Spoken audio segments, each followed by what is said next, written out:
How to log in to Slack. If you have been using the Slack application and you have recently logged out from it and you are wondering how to log in back, don't worry. In this video, I will show you how to do it, so let's get started.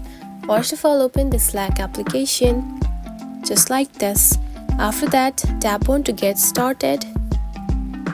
Then simply choose one of the accounts that you have used before to log in or sign up.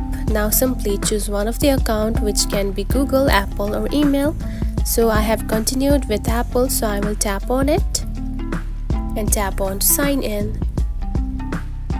Now you can see it is signing in.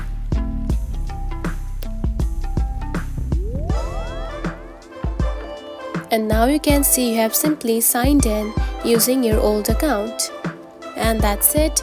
This is how you can log in to Slack. It is a very easy process, right? If you found this video helpful, don't forget to like and subscribe for more tips.